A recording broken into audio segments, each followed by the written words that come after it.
ഈ നീണ്ട ആയിരക്കണക്കിന് ആളുകൾ എൻ്റെ സഹോദരന്മാർ ഇവിടെ വന്നിട്ടുള്ളത് ബഹുമാനപ്പെട്ട മുഖ്യമന്ത്രിയുടെ പ്രസംഗം കേൾക്കാനാണ്. അപ്പോൾ ഞാൻ 2 മിനിറ്റ് കൊണ്ട് പറഞ്ഞ് അവസാനിപ്പിക്കാം. ഈ രാജ്യത്ത് വന്ന് കച്ചവടം ചെയ്യുവാനും ജോലി ചെയ്യുവാനും അതിൽ നിന്ന് കിട്ടുന്ന ചെറുതായാലും വലുതായാലും വരുമാനങ്ങൾ ഒരു ബുദ്ധിമുട്ടും കൂടാതെ നമ്മുടെ രാജ്യങ്ങളിലേക്ക് അയക്കാൻ 220 രാജ്യങ്ങളിൽ നിന്നുള്ള ജനങ്ങൾ ഇവിടെ സന്തോഷത്തോടെയും സൗഖ്യത്തോടെയും സ്നേഹത്തോടെയും മതസൗഹാർദ്ദത്തോടു കൂടിയും കറുത്തവനും വെളുത്തവനും അറബിയും അനറബിയും ആഫ്രിക്കക്കാരനും എല്ലാവരും ഒത്തൊരുമിച്ച് സ്നേഹത്തോടെ ജീവിക്കുന്ന രാജ്യമാണ് യുണൈറ്റഡ് അറബ് എമിറേറ്റ്സ്. GCC രാജ്യങ്ങൾ 52 കൊല്ലമായി 1973 ഡിസംബർ 31 ദുംറ എന്ന ഷിപ്പിലാണ് ഞാൻ വന്നിറങ്ങിയത്. അന്ന് മുതൽ 52 കൊല്ലമായി ഞാനും ഈ UAE താമസിക്കുകയാണ്.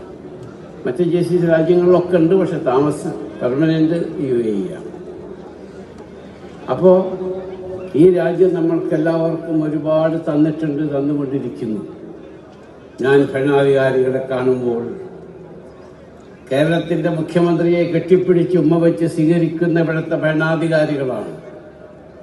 His highness Mohammed bin Rashid അവരുടെ ഞങ്ങൾ അദ്ദേഹത്തിൻ്റെ മർമൂം വീട്ടിൽ, പ്രൈവറ്റ് വീട്ടിൽ കേരളത്തിൻ്റെ മുഖ്യമന്ത്രി വന്നു എന്നറിയുകയും മുഖ്യമന്ത്രി ഹിസ് ഹൈനസിനെ കാണാൻ ആഗ്രഹിക്കുന്നു എന്നും അറിയിപ്പിച്ചപ്പോൾ അദ്ദേഹം പറഞ്ഞു, കേരളവും കേരളത്തിലെ ജനങ്ങളും ഞങ്ങളുടെ ഹൃദയത്തിലാണ്. ആയതുകൊണ്ട് ഇന്ന് ഞാൻ ഓഫീസിൽ പോകുന്നില്ലെങ്കിലും എൻ്റെ പ്രൈവറ്റ് വീട്ടിൽ എൻ്റെ കേരളത്തിൻ്റെ ബഹുമാനപ്പെട്ട മുഖ്യമന്ത്രിയെ സ്വീകരിക്കാൻ ഞാൻ തയ്യാറാണ് എന്ന് പറഞ്ഞ് അദ്ദേഹത്തെ നിങ്ങൾ വീഡിയോയിൽ കാണുന്നതാണ് കെട്ടിപ്പിടിച്ച് ഉമ്മ വെച്ച് സ്വീകരിക്കുകയും അദ്ദേഹത്തോട് പറഞ്ഞൊരു വാചകമുണ്ട്, കേരളത്തിലെ ജനങ്ങൾ ഞങ്ങളുടെ ഹൃദയത്തിൻ്റെ ഉള്ളിലാണ്.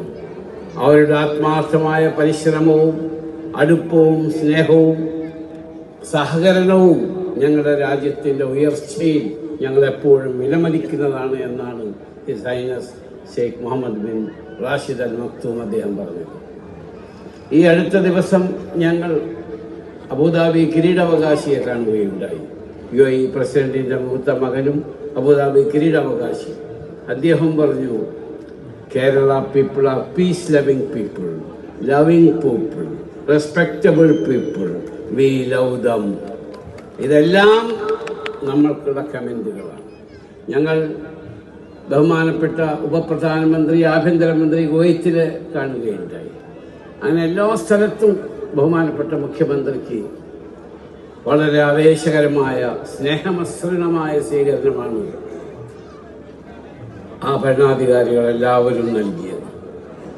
അതിന് കാരണം നമ്മൾ അവിടെ നിന്ന് നമ്മൾ വേറെ യാതൊന്നും ഇവിടെ നിയമത്തിന് അതീതമായി പ്രവർത്തിക്കുന്നവരല്ല.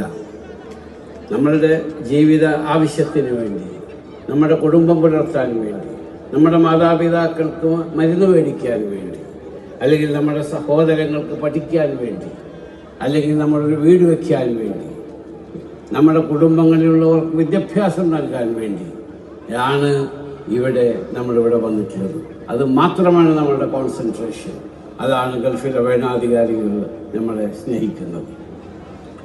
ആ സ്നേഹവും സഹോദര്യവും അവർ ബഹുമാനപ്പെട്ട മുഖ്യമന്ത്രിയോടും കൂടെ പോയ ഞങ്ങളോടും അവർ കാണിക്കുന്നത് നിങ്ങളുടെ എല്ലാവരുടെയും ഓരോരുത്തരുടെയും പ്രവർത്തനമാണ്. ഇന്നലെ ബഹുമാനപ്പെട്ട മുഖ്യമന്ത്രി പറയും, ഇന്നലെ അദ്ദേഹത്തെ കാണാനും സംസാരിക്കാനും UAE-യിലെ 3 ക്യാബിനറ്റ് മന്ത്രിമാരാണ്, ഭരണ സ്ഥിര കേന്ദ്രങ്ങളിലുള്ള 3 മന്ത്രിമാരാണ് അദ്ദേഹത്തെ കണ്ടത്. ഒന്ന് ഈ ക്യാബിനറ്റ് മന്ത്രി, UAE-യുടെ ക്യാബിനറ്റിൻ്റെ മന്ത്രി. മറ്റൊന്ന് ഇവിടുത്തെ എക്കണോമി, സാമ്പത്തിക ടൂറിസം വകുപ്പ് മന്ത്രി. മറ്റൊന്ന് ഫോറിൻ ട്രേഡ് വകുപ്പ് മന്ത്രി. അദ്ദേഹം പറയും അവരൊക്കെ മുഖ്യമന്ത്രിയെ രാജോചിതമായി അത് സ്വീകരിക്കുകയും കെട്ടിപ്പിടിക്കുകയും ഉമ്മ വെക്കുകയും ചെയ്തു. അപ്പോൾ നമ്മൾക്ക് ഗൾഫിലെമ്പാടുമുള്ള സ്നേഹവും സഹോദര്യവും നമ്മൾക്ക് കിട്ടുന്നത് നിങ്ങളുടെ എല്ലാവരുടെയും പ്രവർത്തനം കൊണ്ടാണ്. ഞാൻ എപ്പോഴും ഭരണാധികാരികളെ കാണുമ്പോൾ പറയാറുള്ളത്, ഞങ്ങൾക്കിവിടെ വരുവാനും ജീവിക്കാനും സാഹചര്യം ചെയ്തു തരുന്ന നിങ്ങൾ കരുണാമയന്മാരാണ്. ചെടികളും ലതകളും കൊണ്ട് അനുഗ്രഹീതമായ സ്നേഹത്തിൻ്റെയും സാഹോദര്യത്തിൻ്റെയും മതസൗഹാർദ്ദത്തിൻ്റെയും ഈറ്റില്ലമായ കേരളത്തിൽ നിന്നാണ് ഞങ്ങളൊക്കെ വരുന്നത്. ഞങ്ങൾക്കിവിടെ വേറൊരു പൊളിറ്റിക്സ് ഇവിടെ ഇല്ല. ഞങ്ങളുടെ ജീവിത പ്രശ്നമാണ് ഞങ്ങളുടെ ഇവിടുത്തെ പൊളിറ്റിക്സ് ആയതുകൊണ്ട് അതനുസരിച്ചാണ് നമ്മൾ മുന്നോട്ട് കൊണ്ടുപോകുന്നത്. ഈ രാജ്യത്തിൻ്റെ നിയമത്തിനനുസരിച്ച് നമ്മൾ ജീവിക്കുക, അതനുസരിച്ച് മുന്നോട്ട് പോവുക. നിങ്ങൾക്ക് സമ്പാദിക്കുന്ന കാശ് ഒരു ബുദ്ധിമുട്ടും കൂടാതെ നമ്മൾ രാജ്യത്തിലേക്ക് അയക്കുക. ആ സമ്പാദനം ഇനിയും ഉയർത്തിക്കൊണ്ടുവരിക എന്നതാണ് എനിക്ക് എൻ്റെ സഹോദരി സഹോദരന്മാരോട് പറയാറുള്ളത്. ഇത്രയും പറഞ്ഞുകൊണ്ട് നിങ്ങൾ എന്നോട് കാണിക്കുന്ന സ്നേഹത്തിനും സഹോദര്യത്തിനും അടുപ്പത്തിനും ഔദാര്യത്തിനും ഒരിക്കൽ കൂടി നന്ദി പറഞ്ഞുകൊണ്ട് ബഹുമാനപ്പെട്ട മുഖ്യമന്ത്രി ഇനിയും മുഖ്യമന്ത്രിയായി തന്നെ മടങ്ങി വരാനുള്ള സാഹചര്യം എനിക്ക് രാഷ്ട്രീയം അറിയില്ല കേട്ടോ.